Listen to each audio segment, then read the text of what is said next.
प्रणाम भारत, मैं हूं रूना आशीष और आज जिस विषय पर आपसे मिलने और बातचीत करने के लिए आई हूं वो है विश्व आदिवासी दिवस के बारे में। बहुत सारे न्यूज़पेपर में आपने न्यूज़ क्लिपिंग्स में आपने देखा होगा कि विश्व आदिवासी दिवस 9 अगस्त को मनाया जाता है, लेकिन सच्चाई ये है कि विश्व आदिवासी दिवस जैसी कोई धारणा है नहीं। 9 अगस्त है क्या?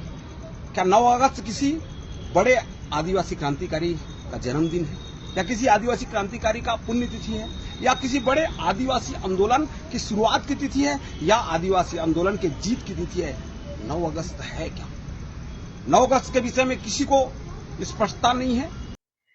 जो 9 अगस्त को मनाया जाता है वो है मूल निवासी दिवस। यूनाइटेड नेशन ने 1994 में जो यूनाइटेड नेशन के 5 स्थायी सदस्य हैं, परमानेंट मेंबर्स हैं, उनके साथ मिलकर, जिसमें कि भारत नहीं है, उनके साथ मिलकर एक धारणा की शुरुआत की थी कि क्यों न मूल निवासियों के उत्थान के लिए कुछ किया जाए।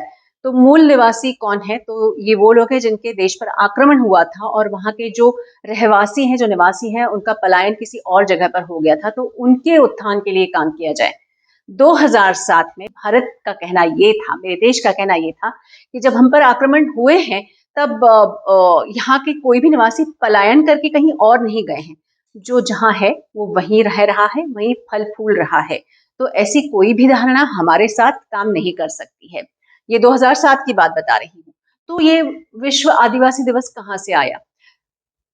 थोड़ा सा रिसर्च करने वाली बात है ये। धर्मांतरण का भी एक इसमें मुद्दा और रंग सामने आता है।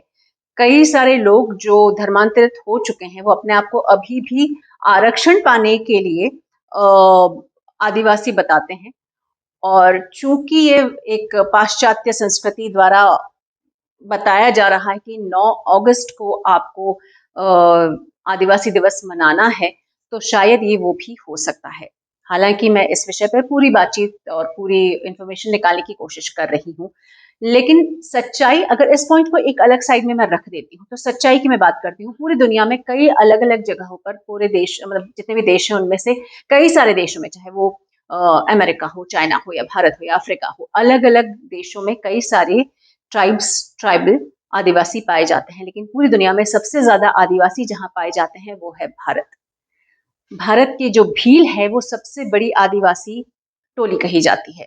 ये वो समाज कहा जाता है जो मध्य प्रदेश में बहुत ज्यादा मिलते हैं। मैं खुद मध्य प्रदेश की हूँ तो मुझे मालूम है कि मैं कई भील लोगों से मिल चुकी हूँ, उनके संस्कृति, उनके होली के आसपास के नाच और उन गानों को देख भी चुकी हूँ। अब मित्रों, मेरा सिंपल यही कहना है, यूनाइटेड नेशन जो कि आदिवासी की बात नहीं हो रही है, फिर भी मूल निवासियों की बात कर रहे हैं, जिससे हमारा कोई सरोकार नहीं है।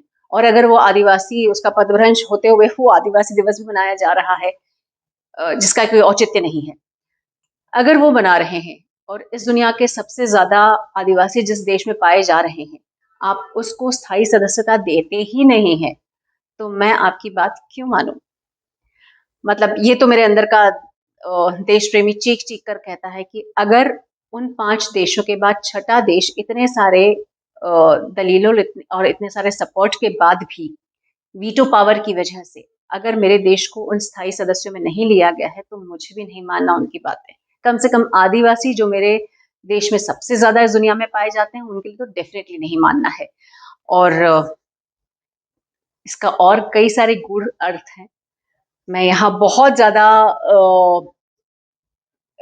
कंट्रोवर्शियल बात इस समय पर नहीं करना चाहती, क्योंकि मैं पहले ऐसे लोगों से मिलना चाहती हूँ, उनकी बातें आप तक लाना चाहती हूँ, और फिर इस विषय पर खुलकर चर्चा करना चाहती हूँ। लेकिन अभी तक तो ये मानकर चलिए कि जो विश्व आदिवासी दिवस के नाम पर 9 अगस्त को डिक्लेयर कर दिया गया है, ऐसा कोई दिवस नहीं होता है। आप सभी से आग्रह करता हूं कि भेड़ चाल में आकर 9 अगस्त को विश्व आदिवासी दिवस की बधाई ट्विटर, फेसबुक आदि में देने के प्रचलन को खत्म करें।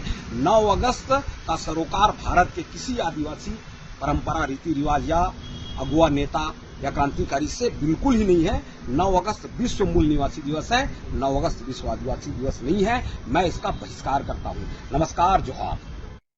हाँ, एक और चीज जो मुझे बहुत अच्छी लगी है और बहुत दिल को छू गई है, वो है जनजातीय गौरव दिवस की। ओके, भारत सरकार, ये मुझे गूगल में ही मिला है, भारत सरकार के केंद्रीय मंत्रिमंडल द्वारा 10 नवंबर 2021 को आयोजित बैठक में आदिवासी स्वतंत्रता सेनानियों के योगदान को याद करने के लिए भगवान बिरसा मुंडा की जयंती 15 नवंबर को जनजातीय गौरव दिवस के रूप में घोषित किया गया है और इस दिन को भारत के एक वीर स्वतंत्रता सेनानी को याद किया जाता है।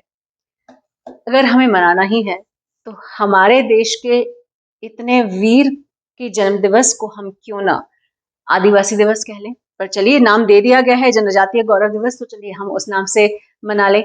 हमें पाश्चात्य संस्कृति नहीं बताएगी कि भारतीय संस्कृति में क्या होना चाहिए।